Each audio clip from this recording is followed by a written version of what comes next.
Hi everyone, कैसे हैं आप सब।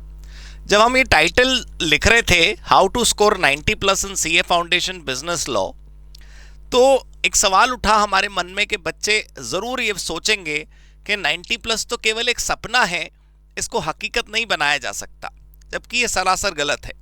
देखिए, ये हो सकता है कि जो टॉप स्कोरर सीए फाउंडेशन में रहा हो उसके प्रैक्टिकल पेपर में हाई हो, इसलिए टोटल स्कोर हाई हो। क्योंकि कई बार मुझे बच्चों ने मार्कशीट भेजी कि देखो सर, ये जो बच्चे की मार्कशीट है ये बहुत टॉप स्कोरर है देश का या शहर का या राज्य का, और देखो इसके तो इसके भी लॉ के नंबर कम है। तो बॉस, उस टोटल से टॉप रैंकर डिसाइड होता है या टॉप स्कोरर डिसाइड होता है, ना कि किसी एक सब्जेक्ट के मार्क्स से। But we have seen people जिनका टोटल स्कोर हाई नहीं है बट लॉ में उनके 90 हैं। तो सबसे पहले तो आप ये विश्वास कर लीजिए कि जो टाइटल है ये अचीव किया जा सकता है, जो ये गोल है वो बिल्कुल अचीव किया जा सकता है। हमने वही काम की प्रैक्टिस करनी है जो पेपर में लिखना है। एग्जाम में 3 घंटे आप क्या करते हो? एग्जाम में 3 घंटे आपको अगर पिच पर खेलना है तो बल्ला हाथ में उठाना ही पड़ेगा ना। किताब पढ़ के आप बल्ला नहीं चला सकते। उसी प्रकार एग्जाम में 3 घंटे आपने लिखना है। तो जब एग्जाम में 3 घंटे लिखना है तो लिखने की ही प्रैक्टिस हमें रोजाना करनी है।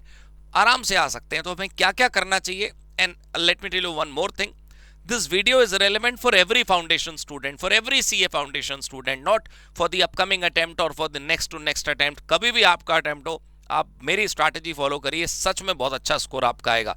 दूसरी बात यह कि अगर हम रेस में नंबर 1 नहीं आ पाए तो हम नंबर 10 नहीं होंगे, हम नंबर 2 या 3 होंगे। क्या मतलब है इसका? If we pitched for 90, we ended up having 80, we are happy. भाई, हमने 90 की लड़ाई लड़ी, हमने 100 की लड़ाई लड़ी, हमारे कितने आए? 80। तो 10 कम आए हमारे गोल से, बट हम औरों से बहुत आगे हैं। आप कोशिश ही 40 की करेंगे तो 35 आएंगे, कोशिश 90 की करेंगे तो 80, 85, 70, 75 कहीं तो रुकेंगे। बस यही चाहता हूं मैं। तो आप ये मत सोचिए कि हम कोई आपको सपना दिखाने आए हैं। मैं धरातल की बातें आपको कर रहा हूं। मैंने पूरे कोर्स को 3 भागों में बांटा है। मेरे जो रजिस्टर्ड पेड बैच के बच्चे हैं वो जानते हैं कि मैं कॉन्ट्रैक्ट और कंपनी को वैल्यू देने के साथ साथ जो छोटे चैप्टर है उनको भी उतना ही सम्मान दिलवाता हूं आप सबसे। सबसे पहले आप वो चैप्टर करिए दोस्तों, छोटा पैकेट बड़ा धमाका वाले चैप्टर। 7-7 नंबर का आ रहा है ये नन्ना से चैप्टर, इंडियन रेगुलेटरी फ्रेमवर्क। कुछ है इसमें? इसकी वेटेज है 5 से 7 नंबर की। हम कर रहे हैं नहीं साहब, कॉन्ट्रैक्ट की 9 यूनिट जब तक नहीं होंगी तो जिंदगी में तो चांद लगेंगे ही नहीं। फूल तो तभी खिलेगा जब कॉन्ट्रैक्ट हो जाएगा। क्या बात है यार। We have a very small chapter called partnership। 22 सवाल है केवल उसमें। 22 क्वेश्चन आपने कर लिए तो बस पार्टनरशिप आपका हो गया। We don't focus there. तो कोशिश करें सर, पहले इन 4 चैप्टर्स को पी जाने की, जहां से भी पढ़ रहे हैं, जैसे भी पढ़ रहे हैं। जो मेरे बच्चे हैं वो और जो बाकी बच्चे हैं वो भी मेरे ही हैं। आप मेरी बात मानिए। IRF यानी कि Indian regulatory framework, sale of goods act, LLP, partnership, ये 4 चैप्टर क्या है? देखो, छोटा पैकेट बड़ा धमाका।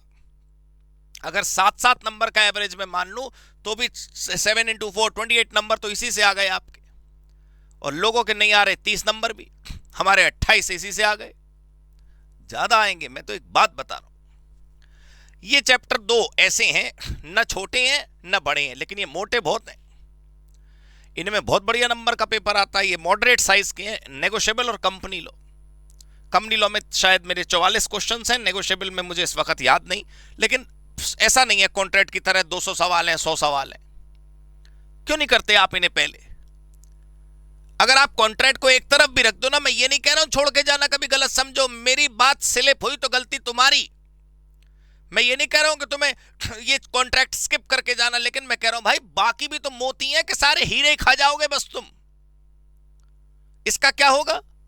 नेगोशिएबल और कंपनी लो 14-14, 15-15, 20-20 नंबर की वेटेज रख रहा है पेपर में।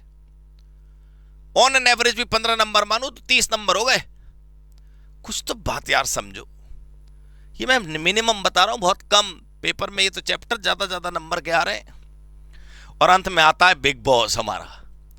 जब तुम कॉन्ट्रैक्ट करोगे ना तो तुम्हें इस बात का सुकून होगा कि मेरा पूरा कोर्स हो चुका है, बस खाली यही बचा है। पूरी दुनिया क्या कर रही है? इससे शुरू करती है बैच। बताओ, ये प्रॉब्लम ये है। पढ़ने भी ज्यादा है, नंबर भी ज्यादा है इसमें। तो इसमें क्या बड़ी बात हो गई? ज्यादा पन्ने होंगे तो ज्यादा नंबर का चैप्टर होगा। बड़ी बात है इनमें दोस्तों, छोटे चैप्टर नंबर ज्यादा है। ठीक है, खैर, कहां से पढ़ना है, कैसे पढ़ना है? कॉन्सेप्ट पढ़ने आपको मेन बैच आपने पढ़ लिया होगा अगर आपका एग्जाम नजदीक है तो। फास्ट ट्रैक बैच जो हमारा होता है यूट्यूब पर भी है, फास्ट ट्रैक बैच या हमारे मेन बैच से कंसेप्ट पढ़िए। देखिए रीड करने से कंसेप्ट नहीं होता है, वॉच करने से कंसेप्ट होता है। क्लास देखिए, उसका कोई विकल्प नहीं है। किसी बच्चे को आर्थिक संकट है तो यूट्यूब पर मैं पूरा का पूरा फास्ट ट्रैक लेता हूं, वहां से पढ़ लीजिए। क्योंकि कई बार क्या होता है कि हम क्लास ले सकते हैं फिर भी हम नहीं लेते। आपको लग रहा होगा मैं अपना विज्ञापन कर रहा हूं, आपको लगता रहे बात गलत है। ये मैं कोई एडवर्टाइजमेंट नहीं कर रहा, मैं ये बता रहा हूं कि वीडियो लेक्चर्स का कोई विकल्प नहीं है। आगे भी इंटर हो या फाइनल, कभी भी आप विकल्प ना सोचें। अगर आप अफोर्ड कर सकते हैं तो लेक्चर जरूर लें, क्योंकि भाई 3 बार फेल होने पर एग्जाम फीस भी तो उतनी बार देनी है, उतनी बार हॉस्टल का खर्चा, उतनी बार खाने का खर्चा। एक ही बार में बढ़िया इन्वेस्टमेंट करिए। खैर, क्वेश्चन आंसर्स के लिए, डायरेक्ट क्वेश्चन आंसर के लिए अलग से कोई प्रैक्टिस करने की जरूरत नहीं है। जो बैच में कंसेप्ट पढ़े उसी से डायरेक्ट क्वेश्चन हो जाते हैं। प्रैक्टिकल क्वेश्चन जो होते हैं, केस प्रॉब्लम, उसके लिए कहीं जाने की जरूरत नहीं है। मेरी किताब उठाइए बस, बड़ी आसानी से आपको मेरी किताब का पीडीएफ मिल जाएगा। कहीं ना मिले तो coceducation.com पर तो है ही वो, वहां से डाउनलोड कर लीजिए। सिर्फ मेरी किताब करिए। मैंने बहुत बढ़िया क्वेश्चन बैंक बनाया है, उसको सॉल्व करते रहिए बस। रोजाना भी बैठकर 10-10 क्वेश्चन करेंगे तब भी काम हो जाएगा। अब क्या 90 प्लस का गोल कैसे अचीव होगा? Only writing, no reading. तुम पढ़ना प्रैक्टिस करोगे तो पढ़ना ही तो आएगा तुम्हें।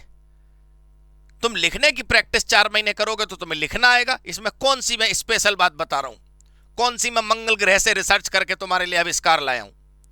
अरे जिसकी प्रैक्टिस करोगे वही तो तुम्हें आएगा। तुम एक मशहूर बॉलर बनना चाहते हो तो बॉलिंग की तो प्रैक्टिस करोगे कि साहब बैटिंग की प्रैक्टिस करोगे?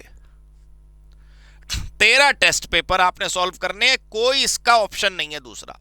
coceducation.com पर सीए स्टडी मैट के जो एग्जाम्पल्स हैं वो आप सारे सॉल्व करेंगे, एग्जाम्पल चैप्टर के बीच में, और मेरी कोचिंग की किताब बस। वीडियो लेक्चर्स का तो मैं पहले ही बता चुका, विकल्प है नहीं। ये करिए और 90 प्लस जरूर आएंगे दोस्तों आपके। बस अपने ऊपर विश्वास रखना है, ऊपर वाले पर विश्वास रखना है। हम मेहनत करेंगे तो वो फल जरूर देगा। हमारे हाथों में ताकत और हमारे हाथों में हुनर भगवान हमें दे। हमें प्रार्थना करनी और हम अच्छा काम करें, हमें रिजल्ट जरूर मिलेगा। खुद पे भरोसा नहीं तो नंबर कहां से आएंगे? जो मैंने बताया है वो करिए, you will rock CA exams. ठीक है, thank you so much, God bless you, goodbye, happy CA, happy COC.